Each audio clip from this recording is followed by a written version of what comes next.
and gentlemen, the story you are about to see is true. The names have been changed to protect the innocent.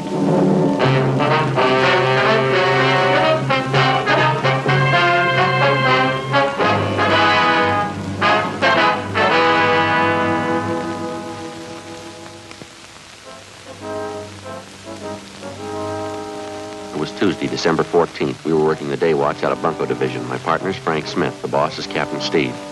My name's Friday. A gang of petty swindlers had set up operations in the city. We knew they were experienced. We knew they were cunning. They worked fast. We had to stop them.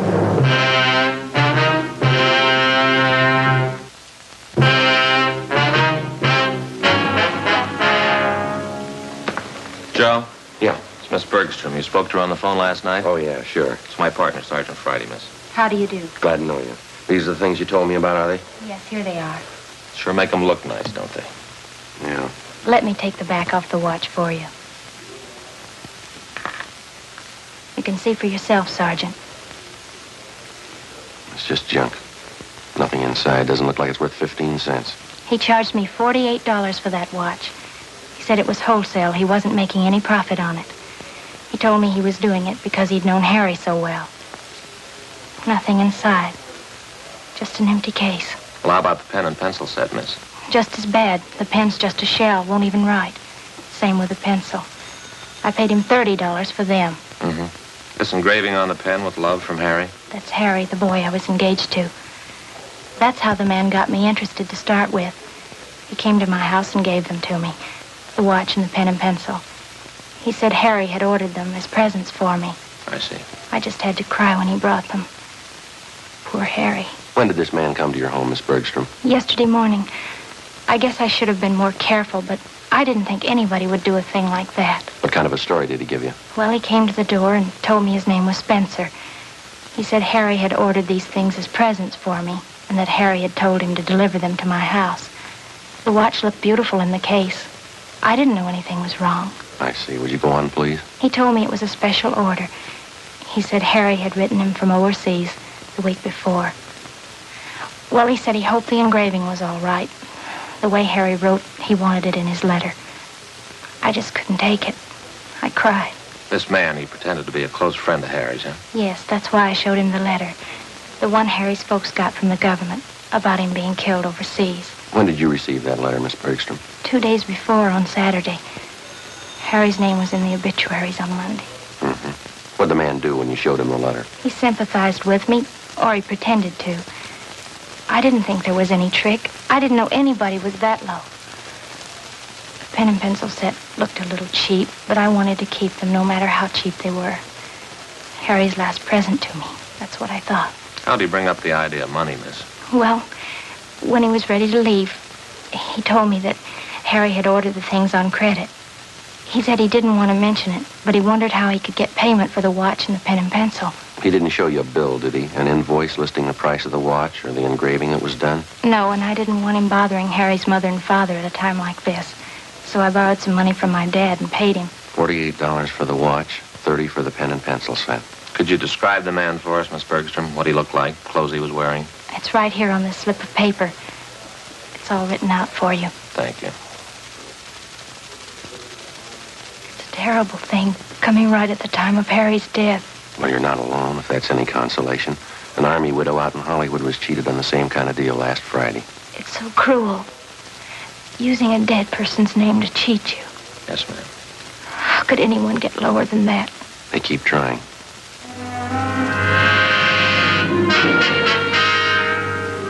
Frank and I took Miss Bergstrom's crime report.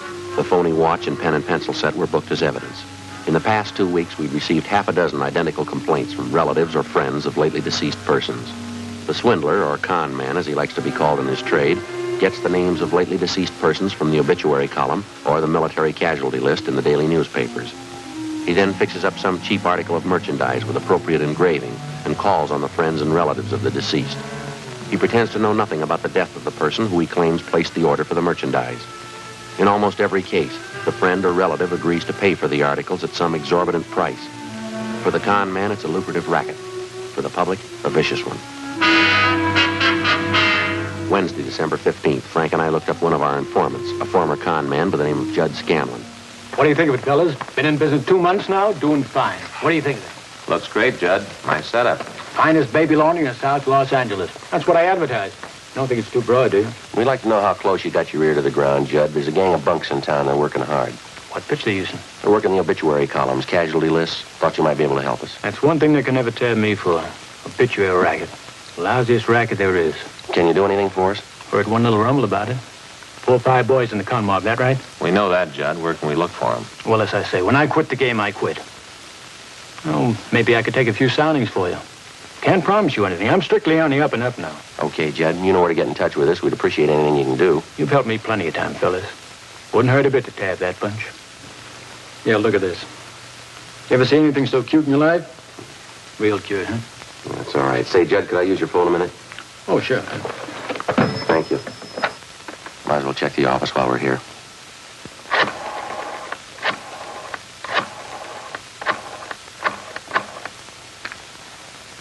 "2572, please." Yes, that's right. Bunko Division. Thank you. Hi, Devetta. This is Joe Friday. Yeah, anything doing? Uh-huh. Yeah, is that right? Yeah. And what's the name?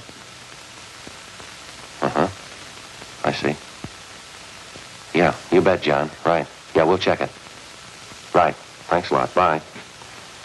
Anything? Yeah, we might have a lead on him. What is it? Reached a woman up in Highland Park, a Mrs. Westerly. Daughter was killed in an auto accident. Last night they came around and sold the woman a watch her daughter was supposed to have ordered. A necklace and a pen and pencil set, too. $250, usual junk. Uh-huh. They talked to this Mrs. Westerly? Yeah, I got a description. Everything matches all along the line. Yeah, well, what's the lead? Well, this Mrs. Westerly watched the man when he left her house. Yeah. He got in a taxi cab.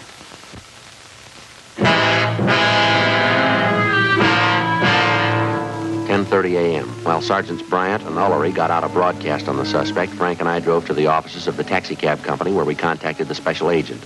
He helped us check the way bills for the preceding night. On the way bill for cab 213, we found the trip listed. Starting point, the intersection nearest the Westerly home. Destination, a hotel on South Flower Street.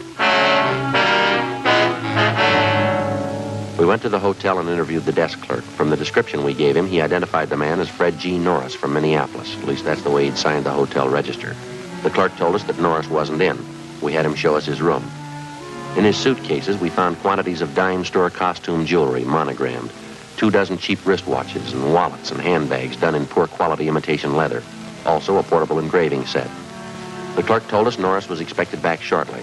We told him to say nothing to the suspect when he arrived. We waited in the room. We called the office to let him know where we were. 1 p.m. Still no sign of Norris. Let it ring. Think it's Norris?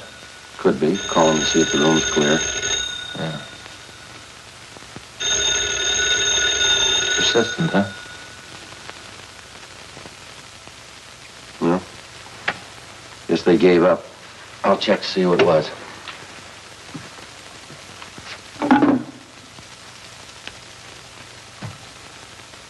Yeah. That call was for us, was it? No, this is 214. You just let us in a little while ago, remember? Yeah, that's right. This is Sergeant Friday. You remember you had the pass key? That's right, yeah. Well, who was that call? Yeah, fine. No, you did exactly right. Yeah, that's right. Well, I'll tell you why we didn't answer it on our way out, huh? All right, fine. Yeah, bye. Norris? No, it was the office. Yeah. They just picked up Norris.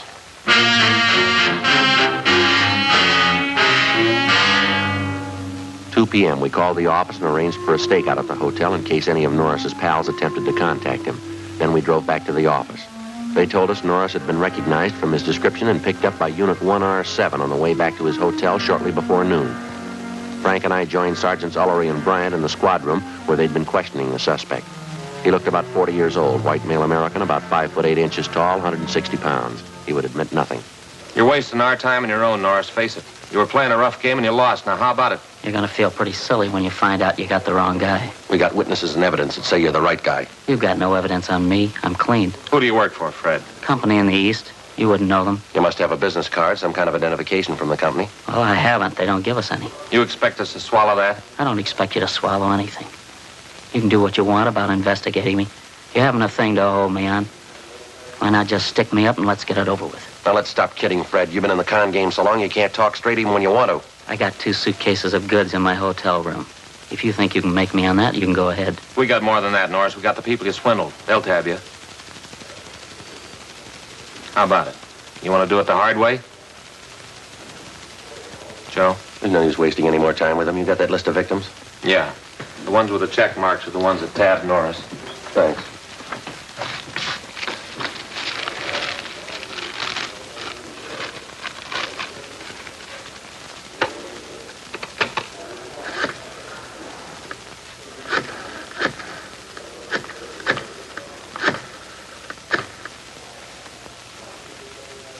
Hello, is Miss Bergstrom there, please? This is Sergeant Friday, Miss Bergstrom, Bunko Division. Yes, we picked up a suspect. We'd like to see if you can identify him. Yes, that's right. Would it be all right if we sent a car out for you now? All right, fine. Fine. Thank you.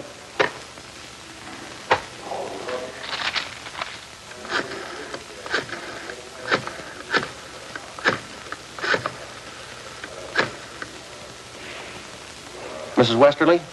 Ms. Westerly, this is Sergeant Friday, Bunko Division. Yes, ma'am, that's right. Yes. We've got a suspect down here. We'd like to see if you can identify him. Could you come down if we sent a car out for you? Fine. Thank you very much, ma'am. Yes, ma'am. Goodbye.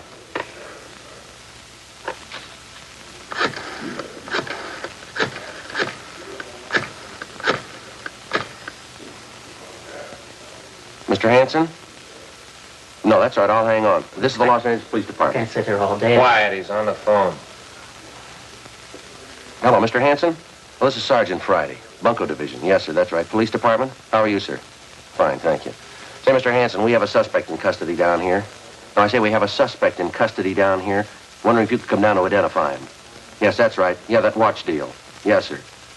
Could you make it down here if we sent a car out for you right away? Good. Fine. Thank you very much, sir. Right, we'll see you then. Right.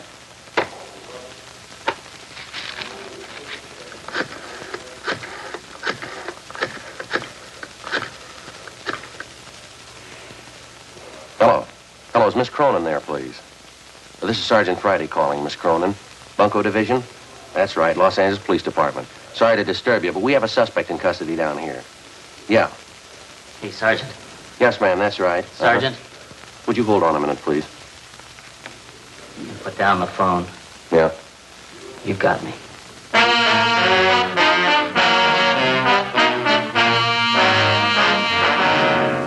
2:58 p.m.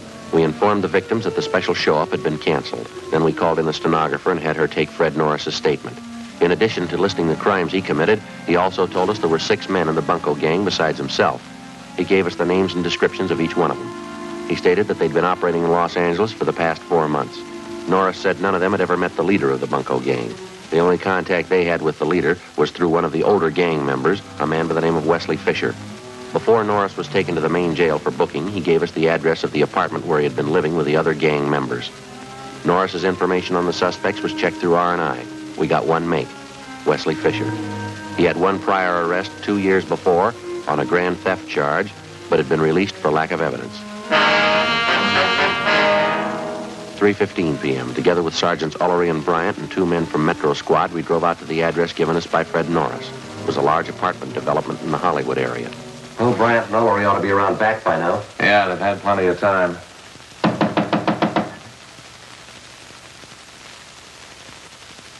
I'll try it again. Did you want to see the people that live there? Yes, ma'am. Did you want to check the garbage disposal? I've got a key. I'm Mrs. Callahan, the manager. No, ma'am, we want to talk to the tenants. I'm afraid you're a little late. What? They just moved out, bag and baggage.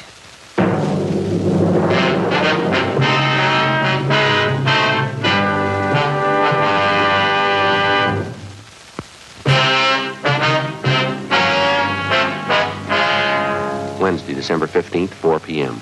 We made a thorough check of the apartment house, which the 6 suspects had just vacated. We found nothing that would help us.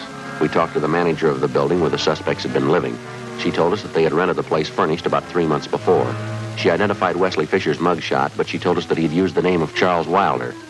She also identified each of the other gang members from the descriptions Fred Norris had given us. She told us that while they were living there, the men seemed to keep odd hours and that they had a car. She told us that she had taken the license number of the car the day the men moved in. The license number was checked with DMV. It was registered in the name of Wesley Fisher, 1008 California Street, a transient hotel. The manager told us Fisher had moved about 9 months before. There was no forwarding address. We got out an all-points bulletin on Wesley Fisher and his automobile, requesting that all occupants of the car be held for investigation of grand theft. Thursday, December 16th, 8 a.m. Frank and I checked into the office. Well, from what Norris said, we know they brought most of the junk they're selling with them from the Middle West. Yeah, it looks like they were using that hotel room Norris had for a warehouse. I guess they didn't want to keep this stuff in the place where they were living. You figure there's any way we can set up stakeouts? No, not unless we cover every name in the obituary column. The way it's going, we might have to try it. We've got to come up with something. Look at these. 2 more this morning, straight out of the obituary column. Yeah, it took one family for $90. The other one here for $60. That last run through the stats office help any? Got a couple of possibles for us. They pulled some more mugs for us. Gonna show them to the victims this morning. What do you think about Norris? You think he's come up with everything? I don't know, Joe. Bryant and Ullery talked to him yesterday at the main jail. He didn't have anything new. I talked to the sheriff's bunco detail. They got one new case. Same M.O. Description comes close to one of the guys. The victim was the father of a Navy flyer lost overseas. They sold him a watch chain his son was supposed to have bought him for a present. Solid brass. I got anything new on it? No, they haven't been able to come up with anything either. I got it. Bunco Division, Friday. Yeah. Oh, yeah, Judd. Uh-huh. Yeah, we can be there. Yeah, you bet. Be right there. Judd Scanlon? Yeah. He wants to know if the name Wesley Fisher means anything to us. Well, I don't know what it's worth, but my brother Max called me up this morning. You remember Max, don't you? No, I don't think so. Well, he's a night bartender at the Parrot, you know, and last night he spotted a couple of guys at the bar. They had a couple of day-old newspapers. Uh-huh. They were sitting there with the papers turned to the obituary column. They were checking off names and writing down addresses. Max is sharp that way. He spotted them right off. Does Max know these two men he spotted? No, not by name. But he knew that one of them lived in the hotel next door to the bar. When the hotel night clerk came in for a beer, Max asked him about it. He tagged one of the guys as Wesley Fisher. Did he have anything on the other man? No, the clerk told Max he doesn't live at the hotel. But he spends a lot of time there with Fisher. Uh-huh. Could you give us your brother's home address, Judd? We don't want to contact him at that bar. Sure thing. He just moved. Oh, I see. I don't know. Hope I didn't get you guys out here for nothing. Appreciate it, Judd. It looks good. Seems to fit. That hotel down there. It's a hangout for con men. The angles are all there. Let's hope Fisher is.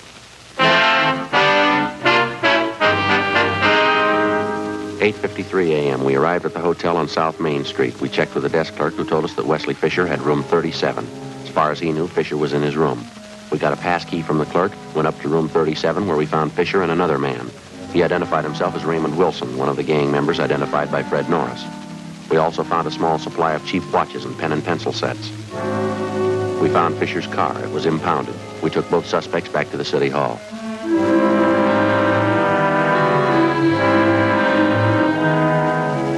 We questioned them separately in the squad room. Wilson was first, but he refused to answer our questions. He was taken outside, and Wesley Fisher was brought in. Sit down, Fisher. Thank you. Well, I guess you know why you're here. I haven't the least idea. All right, then we'll tell you. Do you know a Fred Norris? Fred Norris. Name sounds a little familiar. Can't quite place it. He places you pretty well. He says he worked with you and Wilson up until a couple of days ago. That's so? That's right. He says he lived with you in that apartment out in Hollywood. That's so. Norris, Hollywood. When was that? 2 days ago, Fisher. Your landlady identified your mug. She even had the license number of your car. Well, what's it prove, gentlemen? It proves you're lying. You and Wilson worked together. You did work with Norris. You're part of one of the filthiest rackets going. Gentlemen, you're making a bad mistake.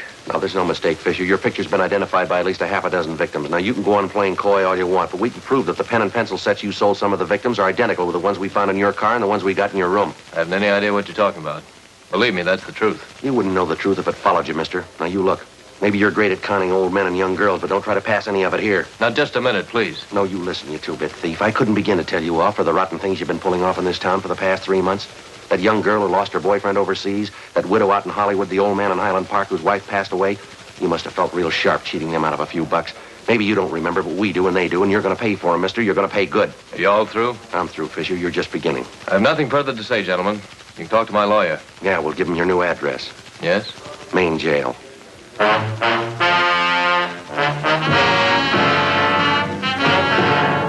Suspects Wesley Fisher and Raymond Wilson were booked and transported to the main jail. Both of them were positively identified by the victims. Warrants were obtained for the three suspects, Norris, Fisher, and Wilson. They were arraigned and held to answer at the preliminary hearing on several counts of grand theft. During the next 2 weeks and through the Christmas holidays, identical complaints of bunco operations continued to come in. Friends and relatives of lately deceased persons were still being victimized. The gang's operations continued as usual. There was only one change. The crime report showed that a woman was now operating in the obituary racket, along with the male suspects. Christmas came and went. On New Year's Eve, Frank and I were assigned to standby duty. A few minutes before 8 p.m., we got a call from the main jail that Wesley Fisher wanted to see us. We went to the second floor of the main jail, the interview room. All right, what's on your mind, Fisher? A lot. I'm getting a dirty deal. I'm going to do something about it. Well, what's the trouble? I was supposed to be bailed out. She promised me. I was supposed to have a lawyer. I had the public defender. Who's she? I'm not going to take all the heat. They're in just as deep as I am. If they can't do right by me, I'll square it up myself. I'll tell you everything I know. Go ahead. What is it? Her name's Betty McGraw. She's the one you've been looking for. She planned it out. The whole idea was hers. She got everybody together. It was her show. Where'll we find her? 213 Foster, apartment 8. Wesley Fisher gave us a complete statement of all of his crimes and also implicated the other members. He told us Betty McGraw was his girlfriend. She'd come up with the idea for the obituary racket. She gathered the men together for the job, and it had been planned that she was to stay in the background. In case of trouble, she would furnish aid to the gang members in the form of bail bond money and lawyers. She received a percentage of the take from each of the gang members. We checked her through R&I and found that she had a record. We checked out the address on the package and found that she'd gone to a New Year's Eve celebration at a downtown hotel. It was 11:57 when we got to the hotel. We identified ourselves to the special officer and showed him the mugshot of Betty McGraw. He thought he'd seen her at the bar. We started looking.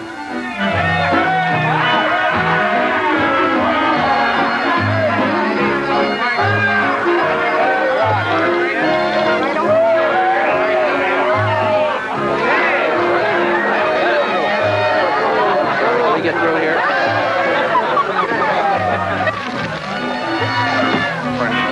We're looking for a Betty McGraw. What do you want with her? All right, now come on, lady, sober up. Is your name Betty McGraw? Yeah, I'm Betty McGraw, but I don't know you. Who are you anyway? Police officers. We'd like to talk to you outside. Outside? I'm staying in here. This is where the party is, right here. All right, come on, lady, outside. Is there a bar outside? I didn't know there was a bar outside. Come on, lady, let's go. I don't know you at all.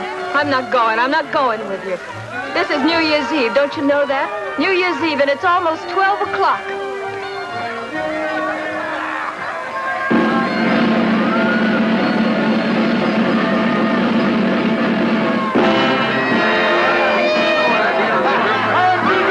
Happy New Year!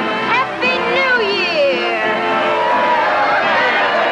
No use trying to get through all this. Yeah, we'll have to wait.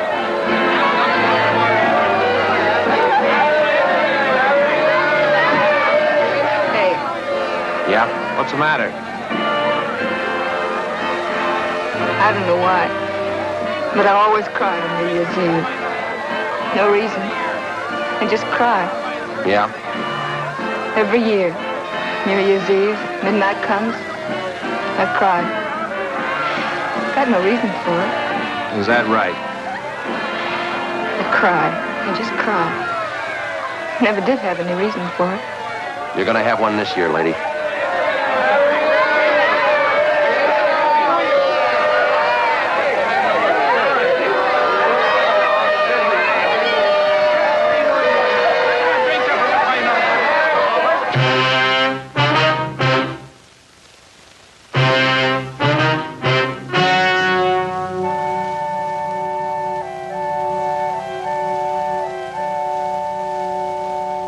On March 28th, trial was held in Department 93, Superior Court of the State of California, in and for the County of Los Angeles. In a moment, the results of that trial.